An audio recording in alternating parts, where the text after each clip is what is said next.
Yeah, funny story. Last year, we came to NEAT as well, and we were opening the conference, right? We were the first ones to speak that day, and me and my manager at the time we're sitting in a room just like this, and we see that 9 o'clock comes and goes, and 9:10, 9:15, 9:20, and we're wondering, yeah, some of you were here last year, so we were, okay, well, that's interesting. I guess we're running behind, and when I glanced on my phone, I see about 14 missed calls from Jeff, wondering, hey, are you speaking or what? And it turned out that NETA had multiple rooms, or I guess ballrooms then in that year, and we just was simply in the wrong one. So this year, we're already at the right place at the right time, so that's an improvement right there. Oh yeah, well, it's not disturbed, so it might go to voicemail. Before I get fully started, I want to give a bit of a history lesson on Amazon and AWS, because a lot of people have heard about Amazon, and if you're thinking I'm going to talk about Prime Days or something like that, it's definitely not the case, right? So back in '96, our founder, Jeff Bezos, started Amazon.com, as probably everybody knows, right? Selling books, selling, well, pretty much nowadays everything that is available in retail. That happened in '96. And that business obviously grew and continued to grow. And we had to come up with technologies and processes that didn't really exist because there was not a retailer of that size fully online at the time back in '96. I mean, think about what you were doing in '96, right? So 10 years after that, in 2006, we realized that we had created a core set of competencies and services required to operate such a large retailer online that we thought, I bet other customers would want to use some of our technology. I bet other enterprises would benefit from our systems that can scale so much to adapt to customer demand. And that's actually how Amazon Web Services started in 2006. We started offering our excess capacity from our own data centers or Amazon to customers to host their workloads, but we quickly pivoted into actually cloud services that we could offer to our customers to do their own processes and make whatever they wanted to do with them. So instead of worrying about managing services and managing data centers, we want our customers to worry about their business and their business data. Like our healthcare customers, they're not in the business of IT and managing service, and they're in the business of patients, right? And that's where we want them to focus in. And that's where cloud really comes in. Back in 2006, we were the first ones to cloud. And 18 years later, here we are with over 250 fully featured services and 34 regions across the globe. So that's just a little bit of a background story, just so that what I'm going to say next, you're not confused between Amazon, the retailer, and Amazon Web Services, the cloud hyperscaler. Okay, so let's get started. What you have in front of you are the 3 top priorities of the BC Digital Health Strategy. However, after traveling the country and meeting with health organizations and provinces, we've realized that these are pretty much universal at this point. Everybody is aiming for the improvement of the provider experience, the empowerment of patients, and the establishment of an interconnected healthcare system. Everybody seems to be aiming at those 3 things. And today I want to talk to you about 2 different case studies and customer experiences that help us tackle these 3 very important goals for not only BC, where I reside, but also the rest of the country. The first one is going to be more focused on the provider, improving the provider experience. When we looked at these stats, I was actually quite shocked that it was this high, but according to Canadian Medical Association, our providers are spending a lot of time a week, up to 10 hours a week in tasks that don't directly involve, or maybe in some cases even directly benefit the patient. That to me was a shocking number right there. But if data points per week is not enough, when you aggregate that to years, like what is the impact of that in a year, then you can start seeing the widespread impact here, right? These are tasks also. Here's the good news, I guess. That's the bad news. The good news is that according to CMA, up to 38% of those tasks are fully automatable with today's technology. And that's what this first use case is actually all about. We worked with one of the largest, or the largest health authority in BC to help their providers spend less time troubleshooting IT issues and actually focusing more on patients. That's sort of like the background here of this first customer story. So what was the whole premise here? I think you've heard yesterday a term, electronic health record, or EMR system, EHR system, right? That's essentially the system where all the clinical data reports, appointments, et cetera, reside. And for a health authority, that's quite the pivotal central system. So in this case, they were doing a major upgrade of their EMR system across their 13 acute hospital sites. And this is involving over 40,000 staff, so quite high, the population. And after they started with a few pilot sites, they realized quite the uptick in typical help desk calls from their end users, like physicians and nurses, right? These are the end users. So quite an uptick in calls, helps for support, trouble tickets. It's almost expected with the introduction of a brand new system. There's going to be some paper cuts along the way.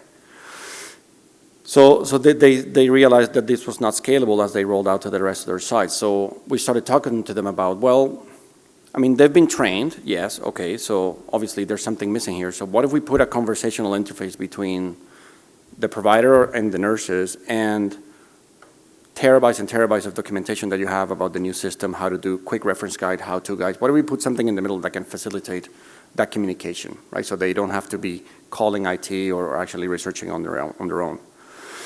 And that's how this concept of the chatbot came up.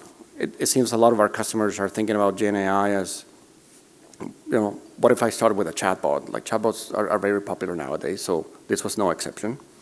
So we launched a chatbot at this health authority that would help physicians get to information faster by asking just regular natural language questions. And they immediately saw a decrease in what used to take physicians 10, 15 minutes down to mere seconds, which to us, that was just music to our ears. That was the whole point that we wanted to do this. And I'll talk a little bit more, obviously, about what's actually behind this solution. But from a customer experience, this was one good example where I thought, yeah, we made a difference. We reduced the troubleshooting time, and they're actually continued to rolling out to the rest of their 13 hospital acute sites in the next few months. So that was an interesting story that we had for improving the provider experience. Now, remember, there were 3 goals, though. It's not about all the providers, also about the patient. I count myself in there. And what this other health authority in BC also realized was that their patients were spending a lot of time on hold, waiting to talk to somebody about something that could be probably done online or even better automated. And also the fact that their information was segregated and siloed across various different informative but siloed websites. So patients will have to go here and then go to this link and go to over there just to try and find some answers. And once again, we thought, well, it seems like the problem is like streamlining access to information from a patient perspective. So what if we once again put a conversational interface in there to help the patient find answers quicker? One of the main differences, though, in this actual use case is that this health authority wanted to have the chance of, hey, I want to chat to a human. I want to actually chat with an agent and actually communicate them to a real person. Because, patient care, you can think about it, is probably a little bit more sensitive than helping one of your staff find some answers. When you're dealing with population and you're dealing with health, there's sometimes some edge cases where they would like to actually find comfort in talking to somebody. So we gave them that option as well. And again, we deployed a chatbot solution to help them with find access to an actual human, streamline access to information, reduce on-hold times, but overall improve the patient's self-service capabilities. That was the whole point. Empower the patient to make their own decisions and being able to find information on their own. And once again, we deployed this chatbot solution, and immediately some of the interactions with an agents were very positive. Patients were liking it, and the self-service capability improved quite drastically as soon as we launched this type of chatbot.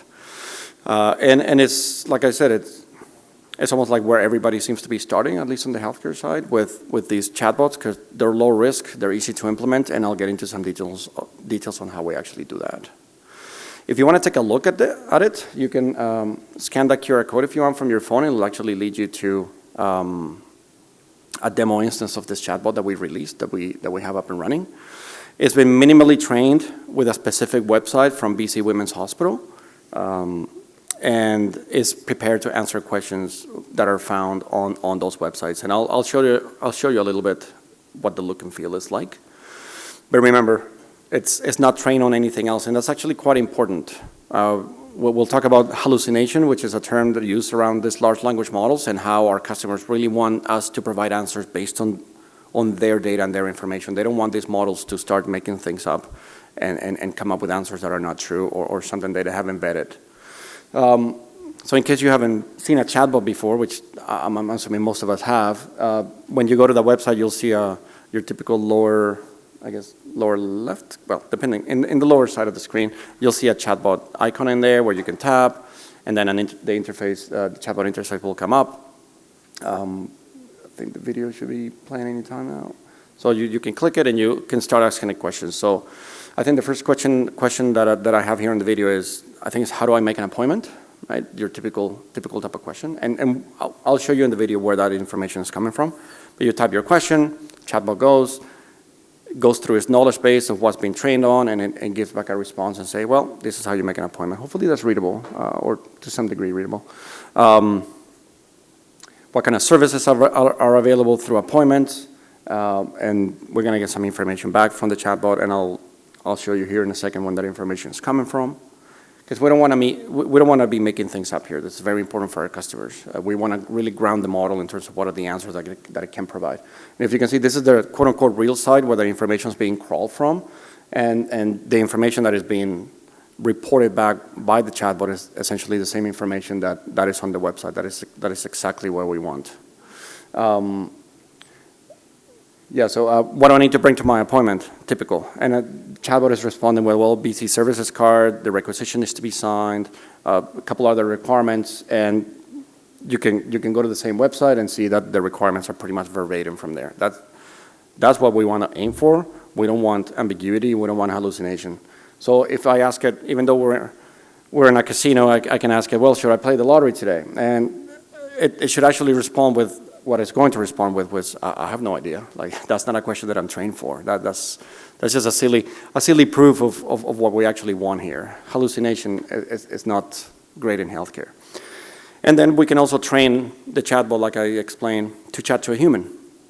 With the utterance of certain keywords that we can pre-train the chatbot with, it can learn and it can understand that, okay, this patient is asking me to chat with a human. I'm going to stop giving responses and actually route them to an actual person. And that actual person doesn't have to be at a data center, doesn't have to be at an office. They can be working from home. This could be remote nurses or remote staff that are just simply in their workstation on the other side of this equation, answering questions from real-life patients. No infrastructure is needed, no VPNs unless you really want to. Nothing like that is required. It can all be done through a simple web browser. Right? Be careful, right? It's a demo, so be gentle, but feel free to experiment with it, and I'll be able to answer some questions after the fact if you want. Okay, so let's get into some details in terms of how does this actually work and what is actually running behind the scenes. I think it's important to understand because there'll be some new concepts here. First thing, as its name suggests, these type of solutions are serverless, meaning that there's nothing for you to really upgrade or patch or secure. These are all the combination of different AWS services that in conjunction create a larger solution. That's how we think about our own cloud services. We think about it as Lego pieces, like bricks that you can use to build something greater, right? Forget about servers and upgrades and operating system patching. That's with cloud. If you want to as a customer, that's all the past.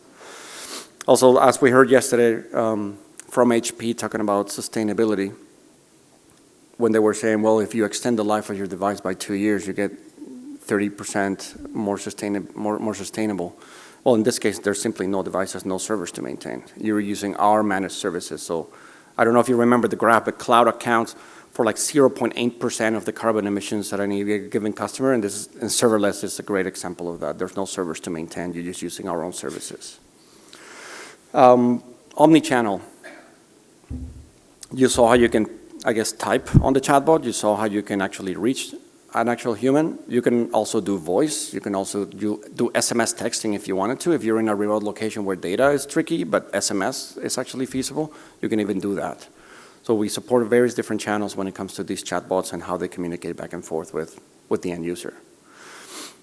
The other important thing, this is configuration driven. So what does that mean? That means that whenever we interact with a customer and they want to deploy the solution, this is not something that we have to build. This is not something that we have to code from scratch. This is an existing AWS solution that all we need to do is tweak it and configure it to your requirements.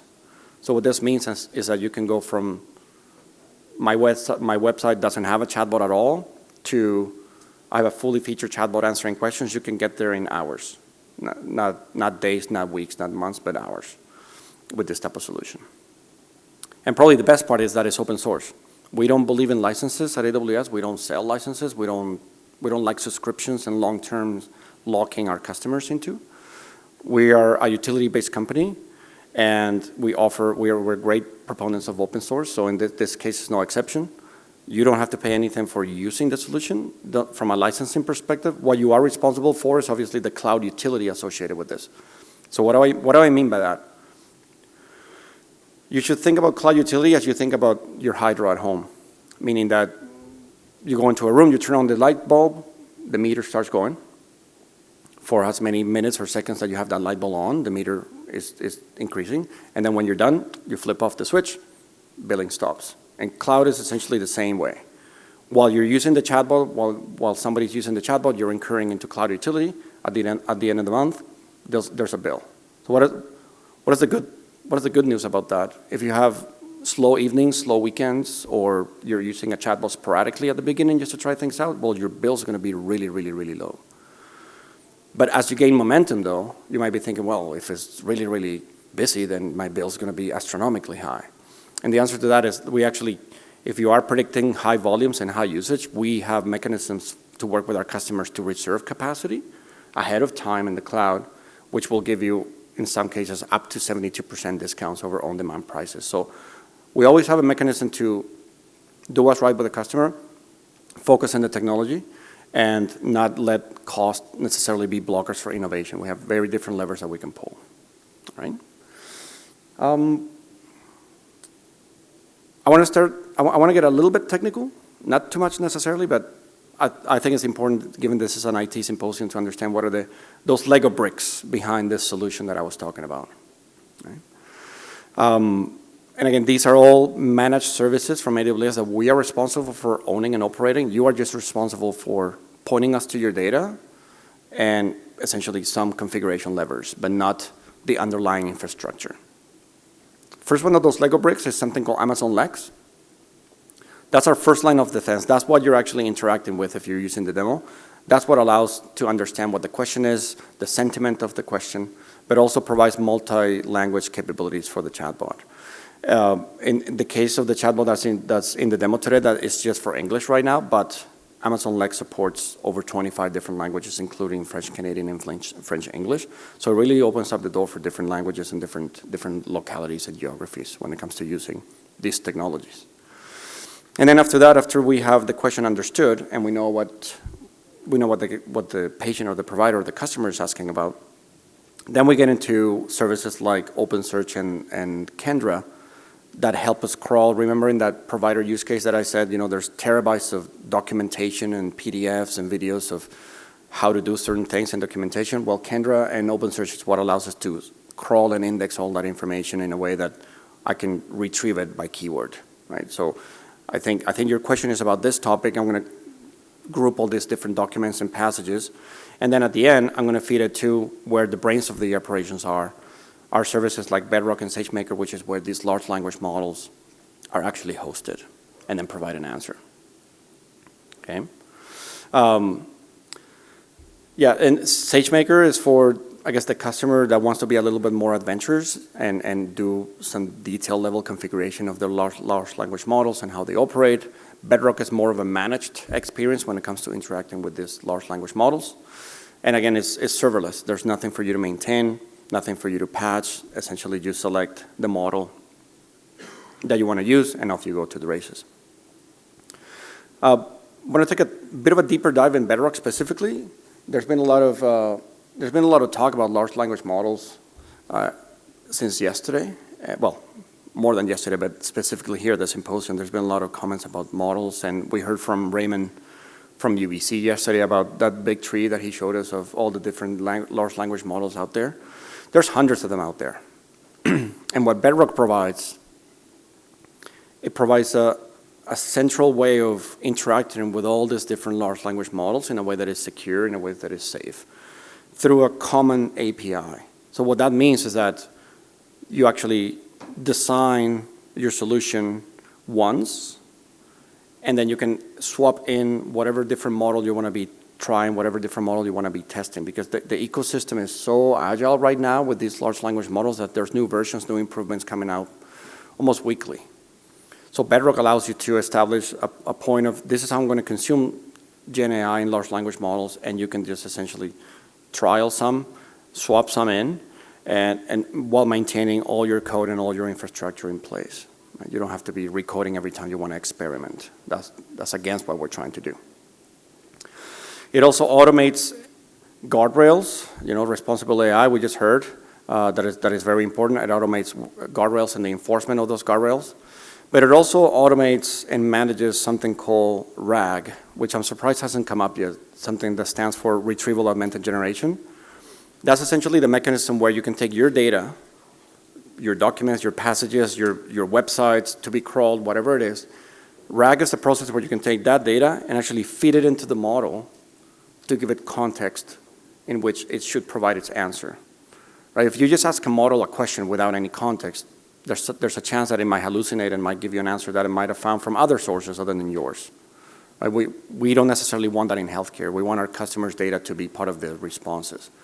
So through RAG, you're able to say, okay, model, I have a question about appointments.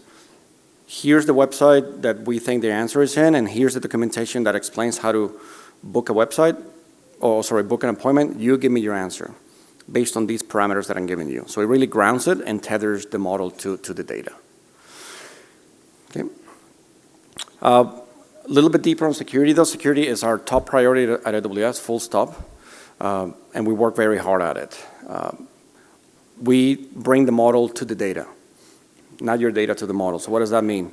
We don't expect you to put your data out there in public cloud, in public internet, and experiment with models. What we actually do with Bedrock is we create a copy of these models and put it privately within the purview of your account and your data so that you can interact with it privately. Right? It's very different bringing the model to the data than the data to the model, and that's a big priority for our customers.